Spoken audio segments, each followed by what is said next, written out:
All right, Fritter Hollow podcast. I've even lost track of the episode number. I don't know what episode this is. I guess we'll find out. But you can find us at fritterhollow.com, where you'll find links to places you can get the podcast as well as ways to contact us, YouTube page and everything. So this is a little unexpected, Dan. We were supposed to have a guest this morning. Yeah, this would be, we don't number them. 1, 2, 3, 4, 5, 6. This will be 7. This is 7. Yeah. Episode 7. Hey. Which was supposed to be our first episode with a guest. He had to cancel last minute, but we're hoping maybe next weekend get him on. Yeah. But I thought we could, let's start with just that. This is going to happen. Yeah. Sometimes guests are going to not be able to make it last minute. Yeah. And we'll have to deal with it. So I don't know if we should be striving to do this necessarily every week as the goal, or only putting it out when there's a purpose from this point forward. I'm not sure. So maybe that's You the mean first thing we could this discuss. or? Just this, like the actual Fritter Hollow podcast. Yeah. Should the goal be to do this once a week, hell or high water, or should the goal from this point forward being more only do it when we have a discussion that's worthy? Well, I think if there's high water, you need to be safe, right? But as far as hell, I mean, go for it. Right? Yeah. But I think that the answer is yes, absolutely. And I was thinking about this as we were getting ready yesterday, was making the plans to come here. And I was just thinking about how grateful I am that this is going on and that you suggested it, that you kind of corralled me into it, way back when, and kind of tricked me into agreeing to it. And but I'm glad because it's making something. Yeah. And I think that that's the important part now is just if we're mining, and if you decide, it's a little cloudy today, looks like it might rain, I don't think I'll go pan for gold today. Well, you definitely are not going to find any gold that day. Right. And that habit kind of perpetuates itself. It becomes acceptable to have days where you don't mind. Yeah, And exactly. build, Yeah. And I mean, it's like I'm in my own personal work right now. I'm into a phase that is just really, really tedious, and there isn't a lot of output. And but I mean, I'm getting stuff done, but I'm just not having anything to show for it. And then this comes around now, and then all of a sudden, he's got it up online. I can listen to it, and it's almost a bit of a celebration of having done something, of having completed something. And I think that even if it's going to inspire others, that's an important thing to do. So you think then more or less we should just aim to do this once a week, even if guests don't come through? I think so, yeah. Okay. And I'm down with that. I just wanted to know because I still don't know in my own head what it means to have a guest. Like how does that change? Like, is the guest coming into our sort of special place, or is the podcast rising up to the expectation of having a guest? I mean, I don't know yet. I think I was going to, had the guest have come today, before we turn the mics on, or I might have even done it with the mics, actually, I'm not sure. I was going to make a point of saying early that this isn't about the guest. This is not an interview of a guest. This is a conversation, an ongoing conversation between me and you that the guest is joining in on. That's how I would have framed it. Okay. Because and the guest becomes relevant in that they're bringing their experience and their takes, their thoughts, their experiences into that conversation. Okay. Right. And the conversation, of course, being me and you looking for potential future projects. Okay. I made a printing. I know you're. I brought those documents too. Oh, did you really? Yeah, I got to go to the car and get them. Oh, okay. Yeah. Pins from the discussion. Yeah. I was really so. There's a few things I wanted to comment on this on. First of all, let me just get this over with now. Is that I have to thank you for the amount of work that you've put into this. Like, it's just been an enormous amount of work. You know what I mean? At the end of the day, I look at what I contribute, and I show up and chit chat for an hour. You do the editing. Yeah, but we're not really editing, so there isn't much editing to do. I'm dropping them into a pre-made template of sound reduction and EQ sweetening, and then I'm spitting it out as an export. The only thing I am doing is I'm listening to it in its entirety, focused, in case there's anything I need to cut out, right? And we've talked about that in the past. If we name drop somebody who we're not supposed to name drop, then that comes out. But other than that, it's pretty much as we discuss. That's what goes into the podcast. So really, that's it. But you're uploading them, you're processing these files, you're sending them to me, you're receiving them, you're doing a thumbnail, You're maintaining all this stuff. You're running the transcript. Okay, I do the transcript. Yeah, you do the transcripts. You're running the transcript through ChatGPT and getting the nice summary, and and all manner of other things. And then when I mentioned to you this week, I said no rush, but I said we should probably get a security certificate, so that our site is HTTPS, and Google doesn't think it's a threat. And then you said, okay, well, maybe talk about that because I'm a bit rusty. And I thought, yeah, I'm rusty too. The last time I baked a certificate would have been about 10 years ago. Yeah. So I have to go back over my notes. But I can certainly do that and just send you the files. Yeah. And then we'll be good to go on that. But yeah, I just wanted to kind of acknowledge the fact that you've really been driving this and laying the groundwork for all of the other projects to come. And that's been you, man. So kudos and thank you. And you have been seen. Yeah. Yeah. Well, thank you. Yeah. I mean, so what we're looking at here, this is good. Like Dan gets, when the episodes are done, Dan gets a transcript, a text transcript. And we feed that to ChatGPT for not only a summary of the episode, but it pulls all the issues we were discussing. We call them pins. So we're looking at a sheet of paper that's got all of the pins, all of the topics and the points we made from the last episode. And it is actually we talk about a lot of stuff. We do, and I was really quite blown away by the how complete this list was, but also that we did cover a lot of ground. But I should say too that my own flawed memory gave me a different output than I thought would be coming, and that's that I thought I had used the word pin. We're not going to do it on this episode, by the way, because we got too many pins now. We're going to confuse it. Yeah. But I thought we could use the word, hey, let's put a pin in that as kind of a text marker, once it's been transcribed, for ChatGPT to go back and find that pin and then boil down the essence of what we were talking about that we wanted to put the pin in the first place, and that spit that out. And I thought there was end up with a concrete list of things we need to do. Yeah, but we'd be self-editing. Yeah. And I thought I thought I had done 2 or 3 pins. I thought for sure 2, possibly 3, but it turned out that I only mentioned that once. Yeah. And that was it. And that these were the pins that ChatGPT thought would be worth bringing up. There's probably close to 40 here. And I was blown away. I was absolutely blown away. And then I had this horrible little kind of existential moment where I thought, well, if we get 40 pins every episode, I mean, that just spirals out exponentially. Like that's completely out of control. In 10 weeks, we've got more content than we could talk about in the rest of our lives. There would be some revisiting. Sure. We tend to revisit some topics, but sure. Yeah, but that's certainly not going to cut down on the hockey stick. It's certainly still going exponential at some point in time. You know, it's a perfect example of compounding interest. Yeah. Compounding interests. Can I segue into a tangent just for a second? Yeah, by all run means. something by you. This kind of made me think of it. So I run a business. My girlfriend and I run a business, and we have web hosting. But basically, the only reason we have that is for the email. We use the shit out of the email. Okay. We don't actually have a website live anymore. I had a WordPress site up there for a while, but it got no use, and I just got tired of paying for it. So we just have no website right now. Okay. We have the domain because of email, no website. Right. I would like to put a website up. It's just not worth a lot to us. So to pay to somebody to design it is kind of not really worth it. But I would like to have something up. So I had this idea, and I think I'm going to try it. I think I'm going to record Krista and I talking, just like me and you do. I'm going to put a Rode Go mic on her, Rode Go mic on me, and we're going to talk for an hour. We're going to talk about what the business is, what we do, what we have done, what we'd like to do, like everything, just a nonstop hour-long talk about the business, right? Then I'm going to make a podcast episode, so to speak, I did that in air quotes, of that conversation. I'm going to get you to get me a transcript of that conversation. I'm going to feed it to ChatGPT, and I'm going to say, design me a website. Yeah. It's got appropriate sections, our history, what we do. I'm going to get a bunch of photos that I have. I'm going to say, these are the photos that we could potentially use in the website. Yeah. Like we have a knock on the door? Yeah, try.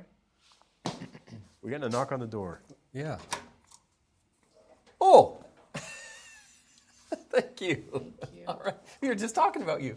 Were you? Yeah. Are you guys doing your show? Yeah. Yeah. How did you get all the way here and not realize you didn't have those on? I didn't. I was about 3/4 of the way here when I realized it. Okay, I have to go to work now. Nice to see you. Nice to see Thanks. Yeah. Yeah. That was interesting. I now have my glasses. Yay. I left home today without my glasses, and Yeah. she just brought I them. can't imagine that, but okay, yeah. Yeah. So anyway, Yeah. my point being, basically, if this works, to create a fully functioning website for a business, all I have to do is record a conversation with Krista. Yeah. So when I was doing websites, that was part of the process. Was we'd sit down and we'd actually record the people. We'd take our notes as well. We just kept the recordings for posterity. But I mean, that was the process. So if you can literally, hand that entire thing over to AI, I would be very curious as to see what it comes up I mean, with. I'm sure we're gonna have to do some iterations. There's gonna Yeah. be things that I say, change this, change that. But Yeah. basically, I think it'll work. Like, I Yeah. think just from the transcript, we'll get something workable. Yeah. And I have no problem with the future of website building. I mean, that's a whole other topic. That's maybe worth exploring. But that's for another time. But the business of building websites, like I'm doing a website project right now, but I'm doing it completely by hand. Like there's no aspect of AI is entering into this process. Right. And it might be the last website I build now. That's me. Yeah. But I have no problem with companies using AI to build websites. I have a problem with them not disclosing it. I also have a problem with them charging the similar amounts of money that they would to do it by hand. I say by hand, meaning metaphorically. Well, I think the market itself will take hold of that. Maybe, yeah. Like people- I find that lack of transparency obscene is what it is, right? Like we're going to charge you this much money to make a website, and especially what it ended up being, because I know about 2 years ago we had a website commissioned for one of the companies that I work with. And the quotes that came in, these were for Squarespace websites. Yeah. The quotes that came in were astronomical in prices. Like we're talking $13,000, $14,000 to use a pre-made template from Squarespace. Yeah. And we had to come up with the content. I'm like, how are you justifying this price? Like, I don't understand. And I mean, now if it's going to be, $10,000, $12,000, $13,000 for a website that you vibe code, fuck you. Yeah. So anyway, The market should take care of that, though. Young kids should be coming up and just massively undercutting people that are charging that, and it should take care of itself. I guess we'll have to wait and see. Yeah. I guess we'll have to wait and see. I mean, again, we could forget what it's like to have, a $500 or $1,500 website, back in the days. Yeah.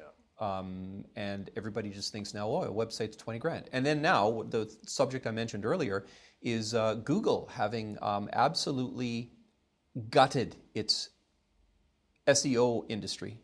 Yeah. With its AI search now. And I mean, I said this again. I said about 2.5 years ago, I sat down for coffee with an agency, a creative agency here in town. And I said, what are you going to do if SEO is no longer the thing? I had no idea at that point that AI was coming. I mean, I knew it was coming, but I didn't know in this way. Yeah. And they said, well, what are you talking about? Like, it'll always be a thing. I go, okay. Yeah. Yeah. I almost feel like phoning them up now and saying, hey, so how's that SEO thing working out for you now that you went all in on? I guess what I'm trying to say is everything's changing. I'm okay with change as long as we're not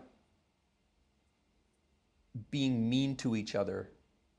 Well, and I think from the back end, if you get what I'm saying. But it interests me though. Like if I can have a website, a functional website for a active business generated just based on one conversation that I happen to record, an audio recording of. Why wouldn't you? Yeah, I'm going to do that. But what other purposes could it be? Like if we...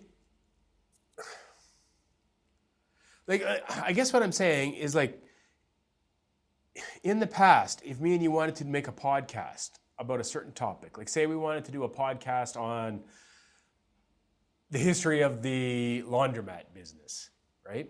We would have to do all of these interviews and then decide what, go through, make outlines for the chapters of what each chapter is going to be about, make outlines for the individual chapters themselves about the content they'll contain. We would write each chapter, we would edit the chapter, maybe compile a list of sources. There's all this work to do. But now it's to the point where we could basically interview a bunch of different people with a history in the laundromat business and just feed text transcripts of the interviews to AI and say, what potential do you see here for a show? Like, what avenue could I take this? Yep. You know, like we could kind of save our creative brain power. Instead of trying to come up with a spin, we can get a list of spins from ChatGPT and decide which of these spins to focus on. Yep. And, you know, like that's the way I'm starting to think. I don't see a problem with that at all, actually. Right. I mean, if you're going to now say, okay, well, make a podcast for us then. I mean, then you're just checking out, right? Like that's. Well, I'm not saying make the podcast, but give us the idea. I know that, but Yeah. but I mean, again, using the the Notebook LLM or Notebook LM, I guess I can't remember what it was called now from Google, where you give it a PDF, and then all of a sudden it spits out a full 45-minute podcast. Yeah. With two different voices debating the content of the PDF. Like, are you what? yeah. That takes the humanity out of it. It does. I'm not interested in that. Yeah, But had we have had a guest today, Yeah. and we talk about various topics, because I do have a couple of specific topics to discuss with him. Yeah. We could feed the transcript to ChatGPT and say, well, we're mining for ideas for projects anyway. What do you see here?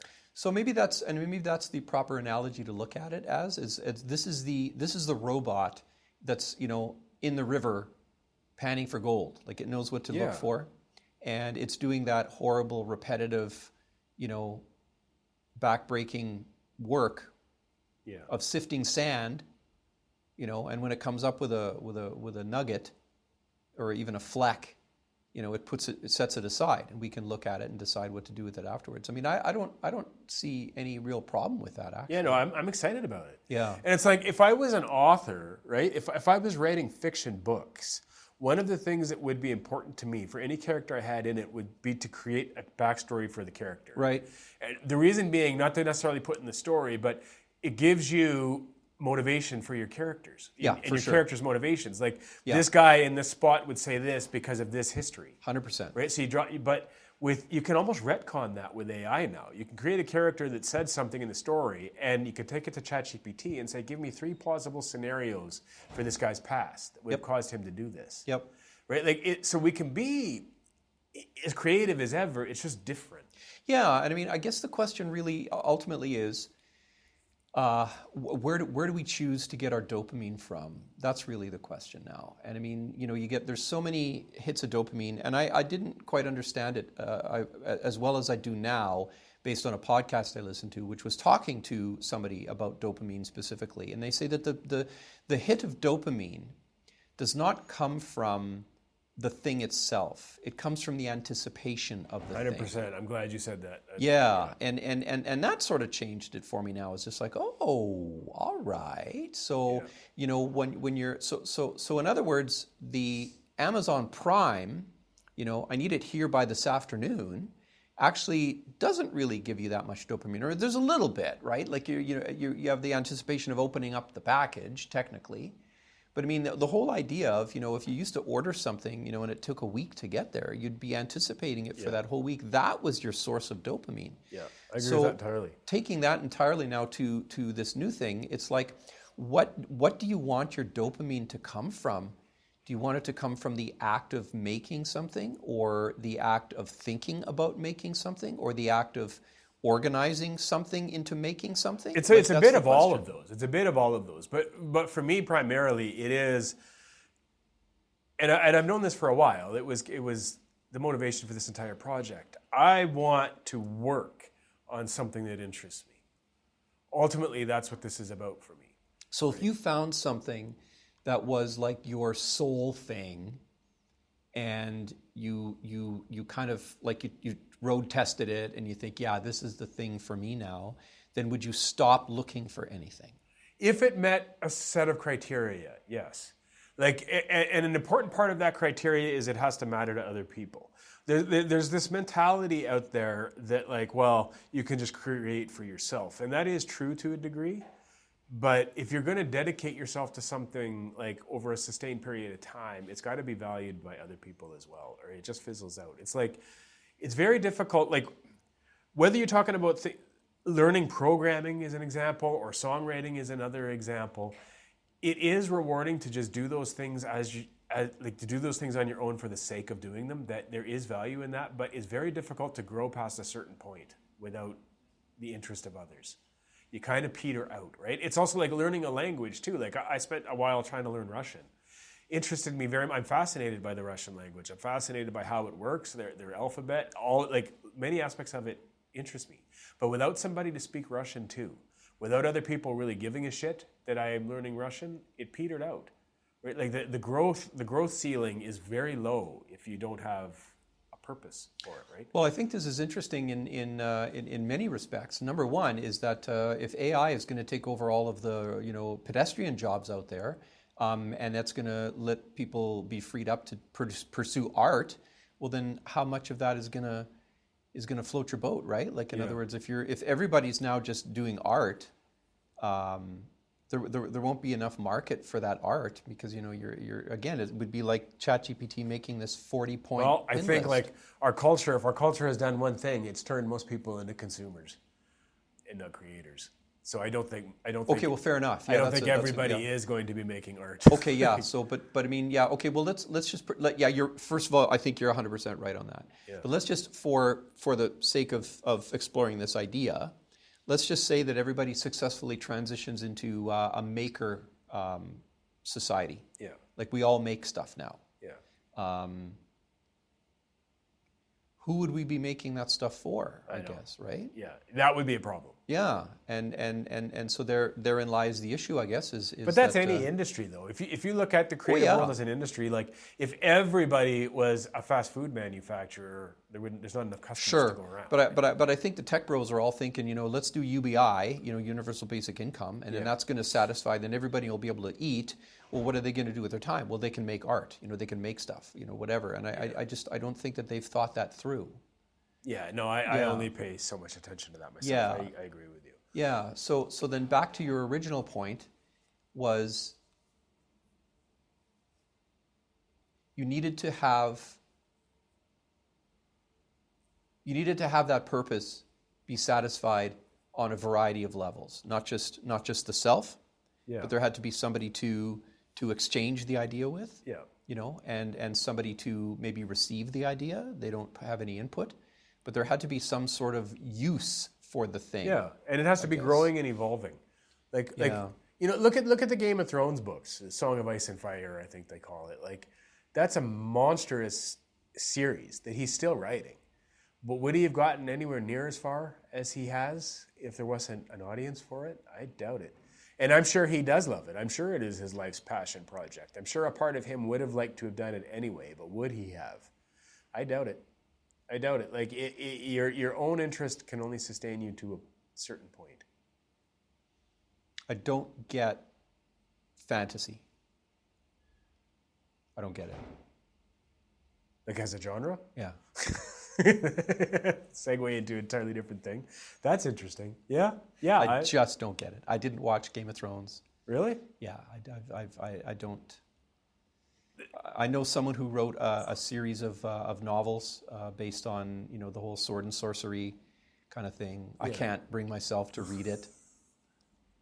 To me, though, like I got into Game of Thrones. This is an interesting. We're off on a tangent here, but I want to go here for a second. What made Game of Thrones interesting to me was it paralleled our actual human history.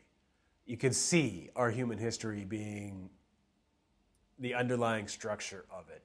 Just like do you remember the original Star Wars movies? Yep. The history of the Western world is in there. Like it really is. Yep. And Game of Thrones is even more so that. Like it does the whole East versus West thing, a number of parallels to human history, and I think that's where the interest for me came from. So it's not like outright fantasy. It wasn't the wizards and the warriors that interested me so much as just the entire macro system of it, the history of it, how these groups got along, the politics that was involved, the sociological aspect of it. Like that stuff was very real. That's what hooked me. So it wasn't the fantasy per se. It was the story. I viewed it more in the way that I would view a historical documentary than I would a fantasy story like The Hobbit. I don't know. Does that make sense? Sure, yeah. Yeah, I think that's, I mean, it's almost like, a game of Sims or Sim City. Yeah. Or whatever, like where you can you sort of play with it on a macro level. Like I kind of get that. Yeah. But I just wouldn't be able to suffer through all of the, the descriptions and the battles and all this kind of stuff. I don't think I could do it. And the wizards and the dwarfs and... Like that's just too much for me. But I mean, my point though, going in, was like, it's this massive epic series of books that this man spent decades writing. Yep. And would he have done that without an audience? Oh, I mean, that's a great question. That's Right. a So, really, I mean, it's really not good question. always about your own passion. Like, your own passion needs to matter. Yeah. Nobody wants it. Like, yeah. Well, I think you're right. I think it's a series of levers.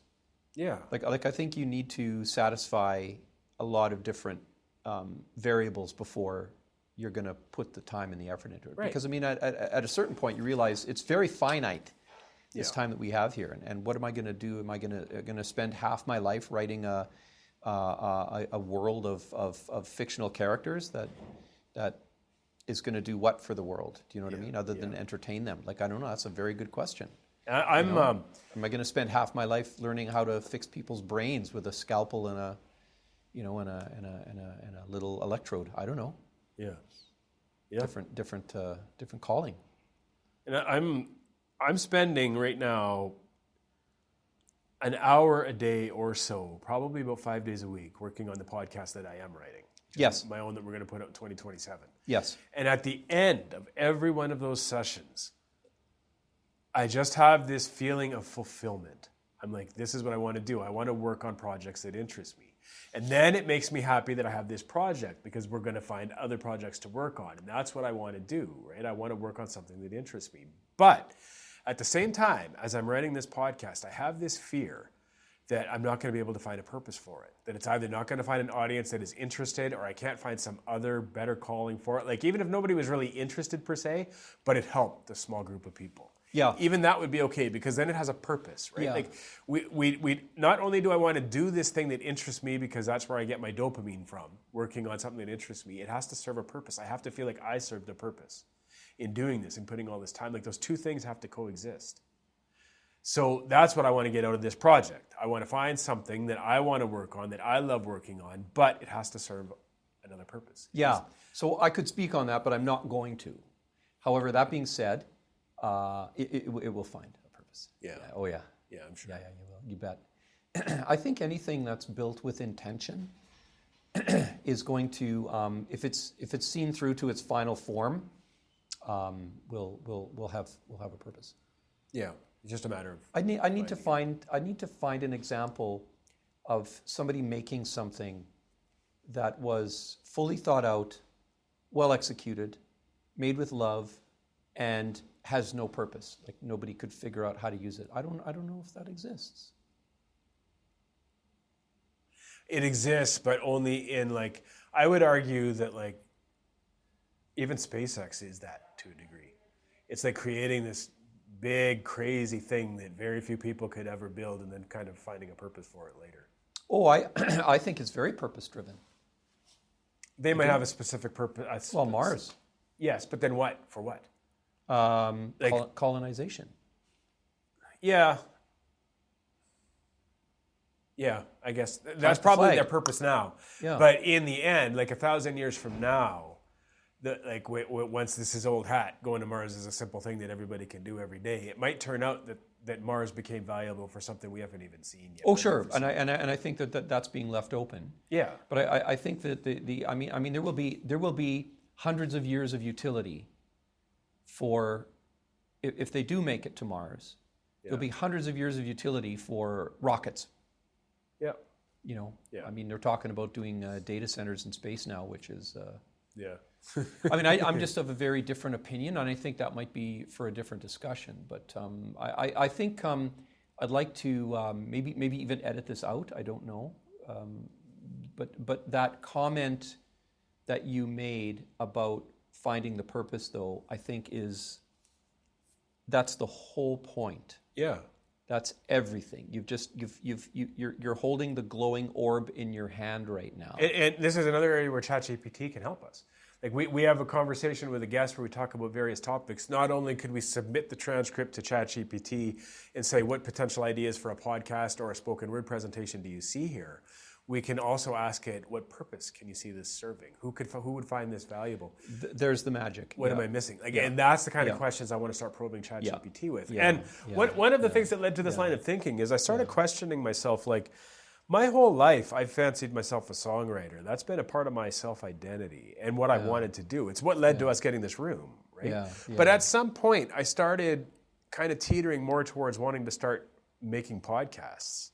And not interview podcasts, not Joe Rogan style podcasts. I want to have topical ones, like inspired by S-Town. Like when you shared S-Town with me, that was huge. I'm like, that's kind of what I want to do. Investigative to a point, but only investigating a story. Not like, I don't want to do true crime, that kind of stuff. I want to tell interesting stories about people, relate to people, right? So what is this about? I'm like, why am I transitioning slowly from writing songs, which still interests me a lot, to podcasting?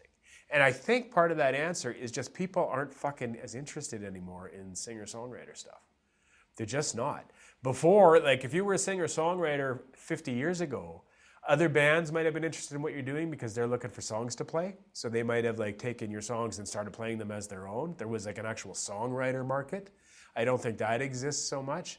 I think recorded music has become so throwaway because of the streaming services and so saturated because everybody can make a record now that the general public really doesn't give a shit. And if you say, oh, I wrote and recorded a song and put it on your social media, most people aren't even going to play it. So the interest just isn't there. The purpose of writing a song is quite diminished compared to what it was 50 years ago. But I think podcasting is going to have increasing purpose. And I'm gambling on this a little bit, but I think I'm right. People are starving for connection and starving for other people's stories and starving to hear that other people struggle too. Like all of this stuff, they're starving for it, and it's going to increase the demand for authentic podcasts and authentic spoken word presentations, authentic performances, that kind of stuff. So I'm kind of gambling on that. And that's why too, I'm kind of giving up on recording in the DAW and using synths and virtual instruments and all of this shit. And I'm focusing on being able to have a good singer-songwriter presentation with a guitar, because I do think that's the only area that's going to grow is the live performance.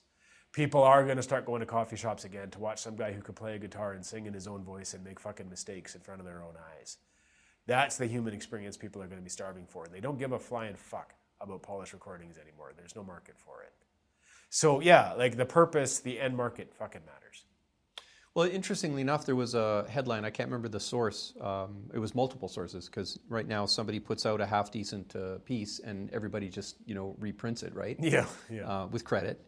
But it was talking about how the new crop of singers, pop singers, no longer care about perfection. They've kind of left the Taylor Swift model now behind, and it's more about being flawed and bringing what you have to the marketplace. I mean, that's just another fad, right? It's all fad.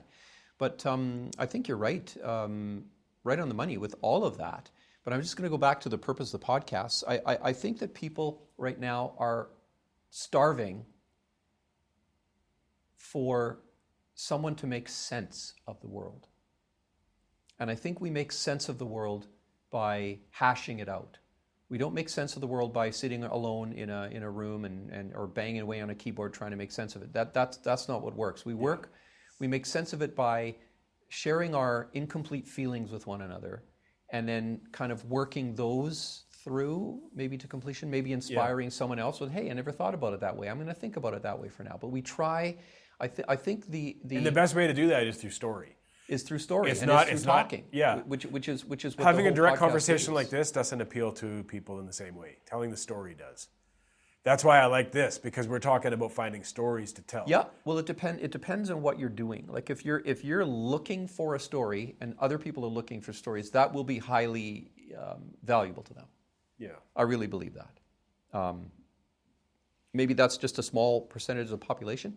But you look at the podcasts that are taking off now, really taking off, and they're either specialty content, like Serial is doing, or they're people hashing out ideas right now, like the not necessarily the long form style, But the people who are hashing and bashing ideas around right now, those are the podcasts that are really growing, and they're growing exponentially. Yeah. You can see them now, that some of these podcasters that are entering the field, they've been in it for a year or so, they're noticing that they'll have these certain episodes where it's stratospheric. You know, they'll have 25 or 35 or 45,000, downloads, and then all of a sudden it's 500,000. Let me guess too. These podcasts you're talking about, I'm going to gamble, and you tell me if you think I'm right, that most of the success of those podcasts is in video form, and those videos are primarily just people sitting there talking in front of a microphone. Well, the video, feeds the engine, right? Like that's how you make your money. You get your podcast up on YouTube, and then you're able to monetize it after a certain amount of metrics and et cetera, right? But the fact that you can monetize it proves that the people are watching. That's what they want. Yeah, but it's the there's. Let me tell you my larger point. There's a couple of them that I listen to that I follow at the moment, who have consciously decided not to do video components. It's audio only. Good. Yeah. And those are the ones that I'm. Those are the ones that are appealing to me because I can do other things. Yeah. You know, I can prepare a meal relaxed while I'm listening to a podcast. I mean, you know, just freaking cranked. Yeah. You know, but yeah, I don't know. I think people are so starving for connection right now that they'll sit there and watch a video of people just talking in front of a microphone, and that's wild to me. I think so, but here's the question now: is could you watch that same video with the sound off? Yeah, interesting point. No, interesting point. But you could do it the other way around. But yes, yeah, and you should do it the other way around. Yeah. I argue that you should get rid of the video and just listen to the sound. Yep. But the fact that people will sit there and watch, just the fact they'll do it tells me they're starting. Yeah, well, because there's so much more involved in a conversation than just the words. That's just the true. audio. Like That's you can true. watch someone, did they smile? You know, someone's not saying anything right now. But Facial are they expressions, smiling? hand gestures, Yeah. and even the reaction of the people that aren't speaking. Yeah. Like the other people. Well, that are, especially. Yeah, you're right. You're right. Good point. All of that does matter. So it does feed into it. It does enhance the experience or the quality of the message. You're not left thinking. If it's strictly informational, that's true. Yeah. But it does, like, all of those cues do destroy your own ability to put your own creation into that too. Like, Well, that's why I like just listening, because you're not getting visual cues. You can paint your own picture. yeah, definitely. And I mean, one of the groups that I'm listening to 3 or 4 podcasts from now is that Tristan Oaten, Namtao, and he does something called Modem Prometheus, and it's like urban folk tales, but they're beautifully scripted stories, about 20 minutes or so in length. Yeah. So far narrated by a female, and they're just exquisite. Like I feel like I've had like I've just sat in a hot tub for 20 minutes and you know, and got up and felt how fresh the air is again when these things end. Like they're that good for my brain. And there is no video to that. It's just if you go on and you look them up on YouTube, it's just a thumbnail, a static thumbnail, while the audio plays. Yeah. So I mean, but that's. And I've long been into that idea. In fact, I've got my own podcast that's sort of on a slow simmer at the moment. You know, the Headspace Drift. Yeah. You know, which I use ChatGPT for. I was going to say early on, I did use ChatGPT. I guess it was maybe about shortly after it first came out, actually. So it's probably a year and a half ago now that I was using it. Yeah. And I used it pretty extensively for some personal projects that I did, largely to do with my studio. Yeah. But I also used it for my other work. And I would record, as I do always, record meetings and stuff like that. And then I would transcribe, I should say I transcribe in DaVinci Resolve. I've got the studio version, and it does it free, and it also does it in the box. Yeah. So it takes longer. You know, one of these podcasts typically takes about 25 minutes to transcribe. Okay. And I've got a pretty beefy system. Yeah. But I get that transcription. And then what I used to do is I used to feed it into ChatGPT, and I would ask it to do all of these different analysis on it. And I presented it to a couple of different groups. And they were just shocked by what you could ask it. And it's just like, well, that just seemed obvious. Like what? Yeah. I would ask it, for instance, to identify conflict within the conversation.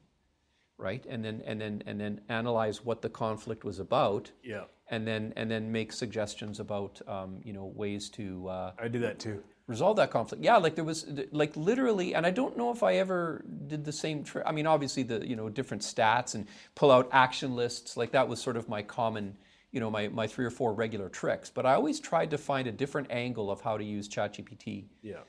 In terms of how to analyze that conversation. I probe into other people's psychology all the time too. Like, yeah. Why did they use this certain word? Or Yeah. what was their likely take of when I said this? Yeah. Like, all sorts of interesting things. There's really no end to it. And that part of it, and so anyway, just to kind of sort of finish off this one little thread, is about a year ago, I think it was about a year ago, or maybe it was in the winter, I just said no more, like I'm done. I'm tapping out of the whole AI thing, and I don't use it now. I've de-Googled my phone, I've de-Googled my computer. My browsers now are all, I use the Brave browser, I use DuckDuckGo for a search engine, so I'm really quite disconnected now from Google and from the AI program that they're implementing, which became harder and harder and harder to opt out of. Yeah. I think that's what I got tired of. I got tired of going deep into the flags and looking at, there's 40 flags here. I don't know which one affects which, and so I just got tired of it. So, but I do miss the potential that was there for some really out there, brain astronaut work. Yeah. Yeah, like you were really putting on a spacesuit and you were going, you were letting yourself float into the oblivion. And I thought there was interesting things with that.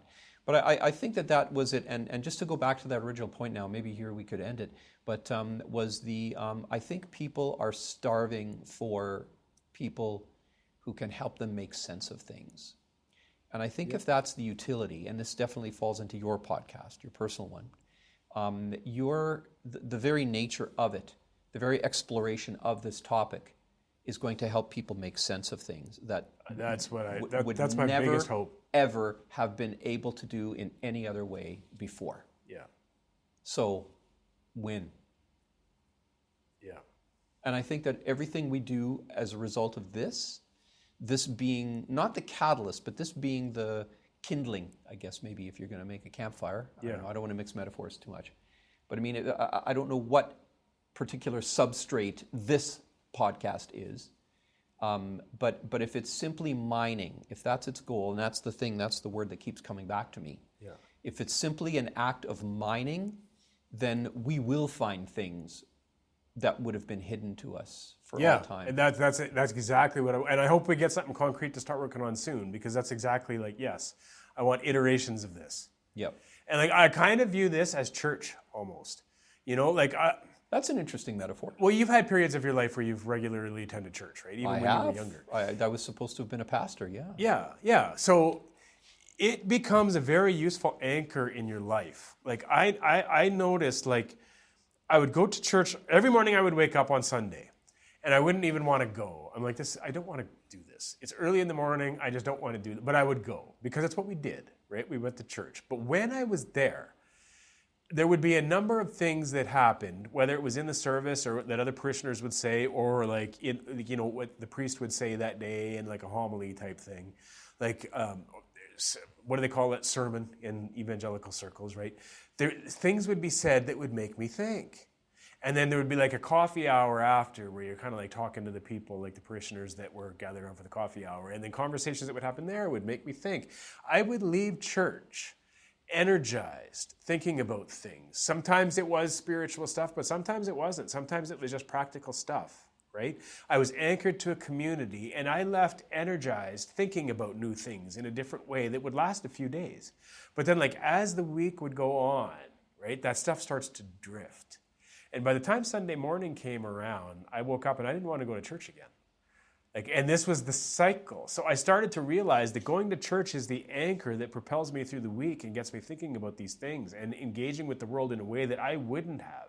And I could see the people around me that weren't going to church, I could see them becoming more and more cynical as time went on, and more apathetic as time went on, because they weren't anchoring themselves. It didn't have to be church, but they weren't anchoring themselves to something once a week that reminded them of the humanity that reminded them of ways you can interact with people that matter, that improve your lives and theirs. Like, do you see kind of what I'm going? Yeah, totally. So this answers your question at the beginning. This is the weekly anchor. Yeah. Yeah, so yeah, we should be doing this every week because this Yeah. is the anchor. You're 100% right on that. Yeah. No, you're 100% right on that.